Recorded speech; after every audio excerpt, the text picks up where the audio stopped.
हर हर महादेव, हर हर महादेव, हर हर महादेव। शंभु बोलिए काशी विश्वनाथ भगवान की जय।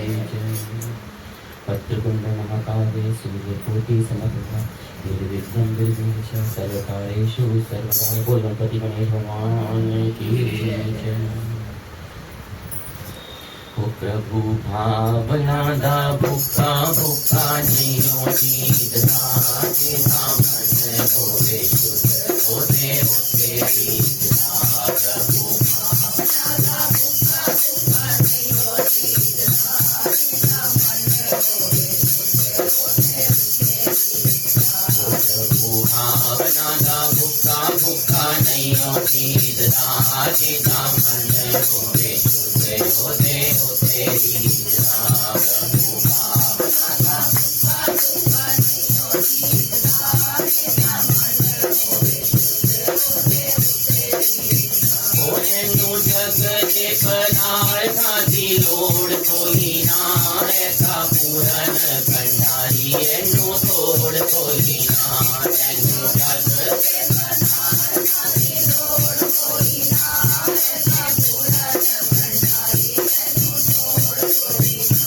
ऐसा तो जहाँ दा मालिक काटा केड़ी चीज दाते दामन होवे होते तेरी दा। ऐसा तो जहाँ दा मालिक काटा केड़ी चीज दाते दामन होवे होते तेरी दा। प्रभु भावना दा भूखा भूखा नहीं होती दाते मन होवे होते तेरी दा। प्रभु भावना दा भूखा भूखा नहीं होती दाते दामन होवे। ओ झूठे बिलनी दे बेरा दा भोग लालया, धन्य छठ दिया रन्ने साग ढोडा खा लिया। झूठे बिलनी दे बेरा दा भोग लालया, धन्य छठ दिया रन्ने साग ढोडा खा लिया। ओ झूठे बिलनी दे बेरा दा भी भोग लालया, धन्य छठ दिया रन्ने साग ढोडा खा लिया।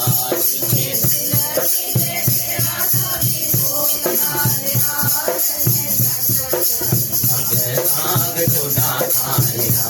ऐसे नौकर गण के तारिक बीज बीज दाते दामन होवे होते तेरी दा। ऐसे सेवक गण के तारिक बीज बीज दाते दामन होवे होते तेरी। ओ प्रभु भावना दा भूखा भूखा नहीं होती दाते दामन होवे होते तेरी दा। प्रभु भावना दा भूखा भूखा नहीं होती दाते दामन होवे होते तेरी। ऐसा प्रेम विच आके भूले जात पात नू, अमृत समझ के खावे भगता दी सौगात नू। ऐसा प्रेम विच अमृत समझ के खावे। ओ ऐसा प्रेम विच आके भूले जात पात नू, अमृत समझ के खावे भगता दी सौगात नू। अमृत समझ के खावे भगता दी सौगात नू। ओ ऐसा तो जहाँ दा मालिक काटा केड़ी चीज दाते दामन होवे होते तेरी दा। ऐसा तो जहाँ दा मालिक काटा केड़ी चीज दाते दामन होवे होते तेरी दा। प्रभु भावना दा भूखा भूखा नहीं होती दाते दामन होवे होते दामन होवे होते तेरी दा। एक मुट्ठी भर चावला तो राजवारिया, अपने मित्र का दुख नहीं हो गया तारिया। एक मुट्ठी भर चावला तो राजवारिया, अपने मित्र का दुख नहीं हो गया तारिया। ओ एक मुट्ठी भर चावला तो राजवारिया, अपने मित्र नहीं हो गया तारिया अपने मित्रता दुख वो ऐसे प्रेमिया दे दुखा विच है पसीजदा जिदा मन होवे शुद्ध होते होते रीजदा ऐसा प्रेमिया दे दुखा विच है पसीजदा जिदा मन प्रभु भावना दा भूखा भूखा नहीं हो चीजदा जिदा मन होवे शुद्ध होते होते रीजदा हो प्रभु भावना दा भूखा भूखा नहीं हो चीजदा जिदा मन होवे शुद्ध होते होते रीजदा जिदा मन होवे शुद्ध होते होते रीजदा जिदा मन होवे शुद्ध होते होते रीजदा प्रभु भावना का भूखा भूखा नहीं हो चीजदा जिदा मन होवे शुद्ध होते होते रीजदा बोले हर हर महादेव। हमारे भजनों में कथाओं में बड़ी श्रेष्ठ बातें कही जाती हैं, समझने वाले को समझ में आना चाहिए, आ जाए तो बढ़िया वरना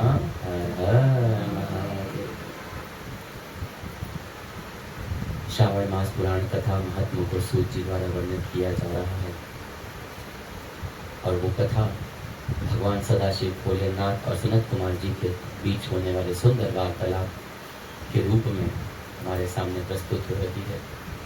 तो जगत कल्याण के ही हेतु भगवान शंकर के मुखार बिंद से अमृत वर्षा के रूप में बरस रही है और सनत कुमार जी द्वारा जगत कल्याण हेतु इस संसार में आई जा रही है।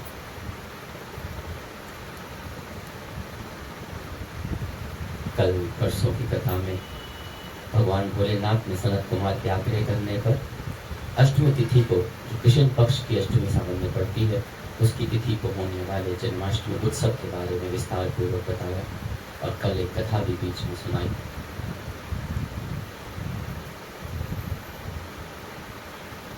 आज उसी श्रृंखला में आगे बढ़ते हुए सनत कुमार जी भोलेनाथ से अमावस्या के दिन पड़ने वाली, जो अमावस्या तिथि होती है उस दिन पड़ने वाले जो कृत्य होते हैं उसके बारे में जानने का आग्रह करते हैं। और भोलेनाथ उनके आग्रह को स्वीकार कर उन्हें कहते हैं कि हे मुनि श्रेष्ठ, अब मैं उत्तम पिठौरी व्रत का वर्णन करूंगा। सभी संपदाओं को प्रदान करने वाला यह व्रत श्रावण मास की अमावस्या को होता है। जो यह घर है वह सभी वस्तु मात्र का अधिष्ठान है, इसलिए इसे पीठ कहते हैं और पूजन के वस्तु मात्र के समूह को आड़ कहते हैं। अतः मुनि श्रेष्ठ, इस व्रत का नाम इसलिए पिठौर है। अब मैं आपको उसकी विधि कहूंगा, सावधान होकर सुनिए। दीवारों को ताम्रवर्ण, कृष्ण वर्ण या श्वेत वर्ण धातु से पोतना चाहिए और अगर ताम्रवर्ण से पोता गया हो तो पीले रंग से, कृष्ण वर्ण से पोता गया हो तो श्वेत रंग से और श्वेत वर्ण से पोता गया हो तो कृष्ण वर्ण से उस पर चित्र बनाना चाहिए। अथवा श्वेत पीत से, लाल से, काले से, हरे से रंग से चित्र बनाना चाहिए। अब चित्र किस चीज का हो? मध्य में पार्वती सहित भगवान शिव की मूर्ति तथा शिवलिंग को बनाकर विस्तीर्ण दीवार पर संसार की अनेक चीजों का चित्र बनाना चाहिए। चतुशाला सहित रसोई घर, देवालय, शयन घर, 7 खजाने, स्त्रियों का अंतःपुर जो महलों तथा अठालियों का में सुशोभित हो तथा शाल के वृक्ष से मंडित हो, चूने आदि से दृढ़ता से बंधे पाषाणों तथा ईंटों से सुशोभित हो और जिसमें विचित्र दरवाजे, छत तथा क्रीड़ा स्थान हो, इन सभी को चित्रित करना चाहिए। बकरियां, गायें, भैंस, घोड़े, ऊंट, हाथी, चलने वाला रथ, अनेक प्रकार की सवारी गाड़ियां, स्त्रियां, बच्चे, वृद्ध, जवान, पुरुष, पालकी, झूला, अनेक प्रकार के मंच, इन सब का अंकन करें। स्वर्ण, चांदी, ताम्र, सीसा, लोहा, मिट्टी तथा पीतल के और अन्य प्रकार के विभिन्न रंगों वाले पात्रों को लिखें।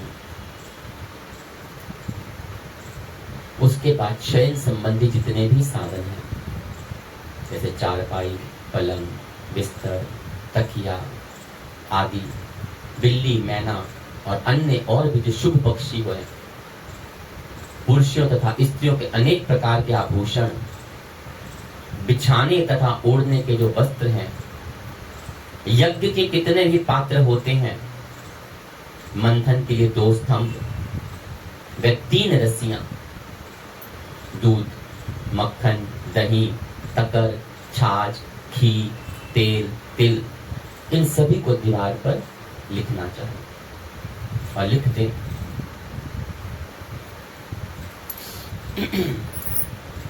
गेहूं, चावल, अरहर, जौ, मक्का, वार्तनल, ये प्रकार का अन्न होता है। चना, मसूर, कुल्थी, कुल्थी पहाड़ों में पाई जाने वाली दाल होती है, बहुत ताकतवर भी होती है।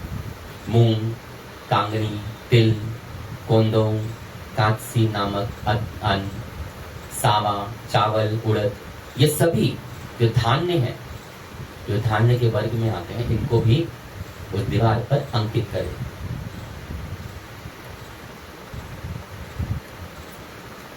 सील,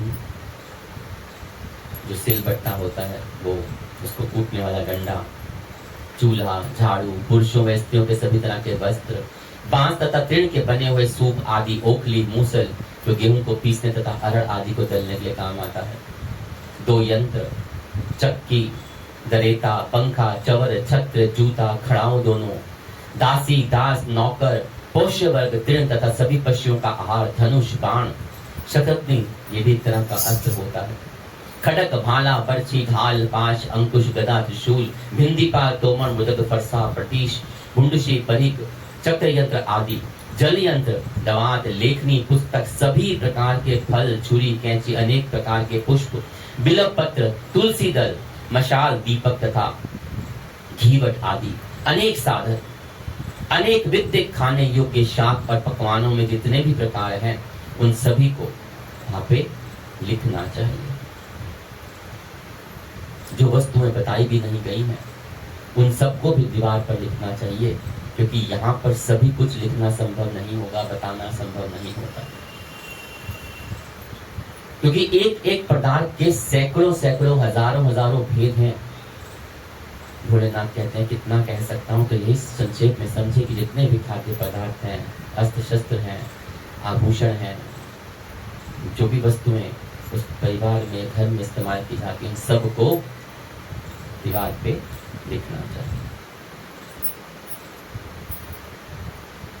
16 उपचारों से इन सब का पूजन होना चाहिए और पूजन के बाद अनेक प्रकार की गंध, द्रव्य, पुष्प, धूप तथा चंदन अर्पित करना चाहिए। ब्राह्मणों, बालकों तथा सौभाग्यवती स्त्रियों को भोजन कराना चाहिए।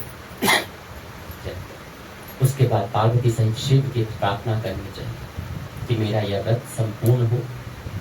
हे सदाशिव, हे सांब शिव, हे दया सागर, हे गिरीश, हे चंद्रशेखर, हे भोलेनाथ, इस व्रत के प्रसन्न होकर आप हमारे मनोरथों को पूर्ण करिए। इस प्रकार 5 वर्ष तक यह व्रत करने के बाद में इसका उद्यापन कर देना चाहिए। इसमें धृत तथा बिल्व पत्रों से शिव मंत्र के द्वारा होम होता है। घी और बिल्व पत्रों से शिव मंत्रों द्वारा इसके उद्यापन में होम होता है और एक दिन अधिवासन करके सर्वप्रथम ग्रह होम करना चाहिए। आहुति की संख्या 1008 हो और करने में असमर्थ हो तो 108 होनी चाहिए। बोले शंकर भगवान की जय। यहाँ पे एक रहमान साहब का रहीमन जी का एक दोहा बड़ा याद आ गया। रहीमन वे नर मार चुके जो कछु मांगन जानही। रहीमन वे नर मार चुके जो कछु मांगन जानही। उनसे पहले वो मुए जिन मुख निकसत नाही। रहीमन वो नार मार चुके जो कछु मांगन जानही। उनसे पहले वो मुए जिन मुख निकसत नाही। कहते हैं जो व्यक्ति किसी से कुछ मांगते हैं अथवा याचना करते हैं वो व्यक्ति मृतक के समान, मरे हुए के समान। जो किसी से कुछ मांगता है, किसी से कुछ याचना करता है, वो मरे हुए व्यक्ति के समान है, शास्त्र कहते हैं। अर्थात ऐसे व्यक्ति का आत्मसम्मान, इच्छा शक्ति, उसकी अंतरात्मा मर चुकी होती। किंतु परंतु ऐसे व्यक्ति से पहले वह व्यक्ति मृतक के समान हो जाता है जिसके मुख से याचना करने वाले के लिए कुछ निकालना ही संभव नहीं होता। अर्थात दान करना कि वो इच्छुक ही नहीं होता। कुछ दान करना हो, कुछ किसी की मदद करनी हो, कुछ देना हो, जो व्यक्ति जिसके ये इच्छा ही नहीं होती, जो उसके हाथ से, मुख से कुछ ऐसी भाषा निकलते ही नहीं दान करने की, तो वो व्यक्ति उससे पहले मरा हुआ हो, मृतक समान होगा। रहीमन वो नर मार चुके जो कछु मांग रह जान रही। उनसे पहले वो मुए जिन मुख निकसत ना। तभी हमारे यहाँ दान को इतनी बड़ी मान्यता दी गई। आ जाता है कि सीधा हाथ पे तो उल्टे को पता नहीं चलना चाहिए। बोले शंकर भगवान की जय। ओ जन्म तेरा अनमोल रे, माटी में ना रोल रे। अब तो मिला है फिर ना मिलेगा, कभी नहीं कभी नहीं कभी नहीं। ओ जन्म तेरा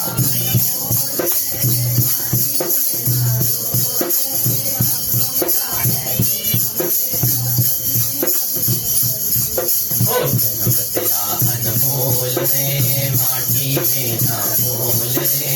अब तो मिला है फिर ना मिलेगा, कभी नहीं कभी नहीं कभी नहीं। ओ जन्म तेरा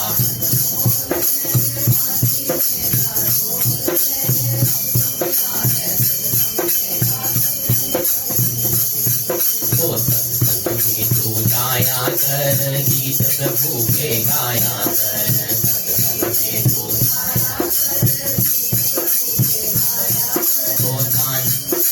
सत्संग में तू जाया कर, गीत प्रभु के गाया कर। शाम सवेरे बैठ के बंदे ध्यान प्रभु का लगाया कर।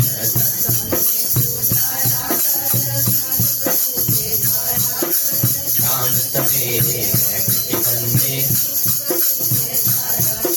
मीठी वाणी बोल रे, भक्ता नहीं बोल रे। अब तो मिला है फिर न मिलेगा, कभी नहीं कभी नहीं कभी नहीं। अरे मीठी वाणी बोल रे, लगता नहीं बोल रे।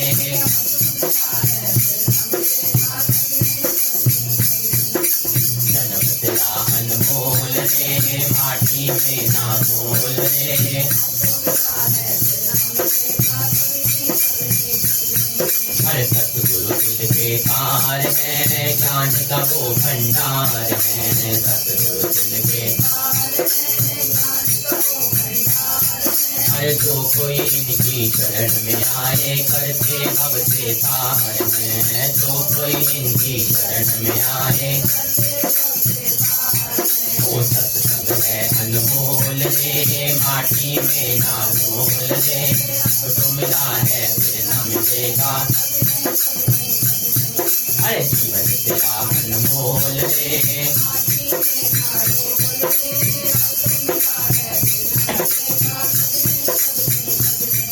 ओ मतलब का संसार है, इसका नहीं एतबार है। मतलब का संसार, अरे मतलब का संसार है, इसका नहीं एतबार है। तो कर्म संभल के कदम रखो, ये फूल नहीं अंगार है। कदम के संभल रखो, ये फूल नहीं अंगार। तू मन की आंखें खोल रे, माटी में ना रोल रे। अब तो मिला है फिर न मिलेगा, कभी नहीं कभी नहीं कभी नहीं।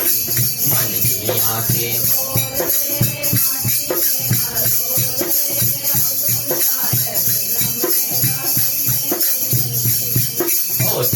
तेरा अनमोल रे, माटी में ना डोल रे। अब तो मिला है फिर न मिलेगा, कभी नहीं कभी नहीं कभी नहीं। हो जन्म तेरा अनमोल,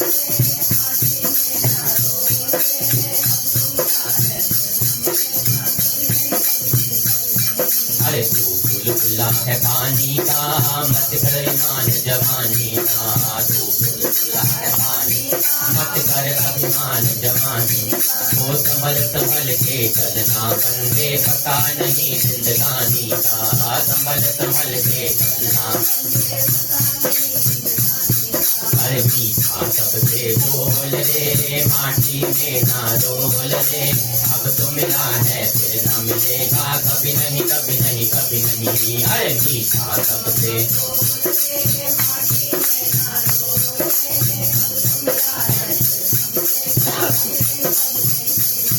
ओ जन्म तेरा अनमोल रे, माटी में ना रोल रे। अब तो मिला है फिर न मिलेगा, कभी नहीं कभी नहीं कभी नहीं। ओ जन्म तेरा अनमोल, कभी नहीं।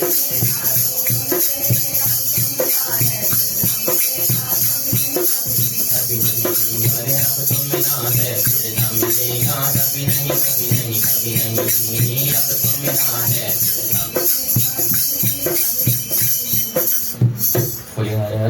महादेव। इस पिठौरा व्रत जो अमावस्या तिथि पे किया जाता है, उसके उद्यापन के तौर पे जो सबसे सर्वप्रथम धृत और बिल्वपत्रों के शिव मंत्रों का होम होता है। अधिवासन करके ग्रह होम करना चाहिए। आहुति की संख्या को 1008 होनी चाहिए। अगर करने में असमर्थ हो तो 108 तो होना ही चाहिए। हे सनत कुमार, उसके बाद आचार्य गुरु की पूजा करनी चाहिए और भूसी दक्षिणा में देनी चाहिए। इसके बाद व्यक्ति इष्ट बंधु जनों तथा कुटुंब के साथ स्वयं भोजन करे। ऐसा विधान किए जाने पर मनुष्य सभी कामनाओं को प्राप्त कर लेता है। इस लोक में जो जो वस्तुएं उसे परम अभिशिष्ट होती हैं, वह उसे प्राप्त कर लेता है। मनोवांछित फल की प्राप्ति होती है। हे वत्स, मैंने आपसे इस उत्तम पिठौरी व्रत का वर्णन करा और इस व्रत के समान सभी मनोरथों और समृद्धियों को प्रदान करने वाला कोई दूसरा व्रत नहीं, और शिव जी की प्रसन्नता करने वाला भी कोई दूसरा व्रत नहीं हुआ है, ना होगा, ना भविष्य में होगा। मनुष्य इस व्रत में दीवार पर जो जो वस्तुएं बनाता है, लिखता है, उसको अंकित करता है, वह सब वस्तुएं इस व्रत के फलस्वरूप उसको प्राप्त कर लेता है, भगवान का सानिध्य प्राप्त करता है। सनत कुमार के अंदर सनत कुमार जी और भगवान भोलेनाथ के बीच में सुंदर अमृतमयी वाणी थे। जो ये वार्तालाप चल रहा है सूत जी द्वारा वर्णित है। श्रावण मास के महात्मा के रूप में अमावस्या में पिठौरा व्रत कथन नामक 25वां अध्याय संपूर्ण होता है। बोले हर हर महादेव, हर हर महादेव, हर हर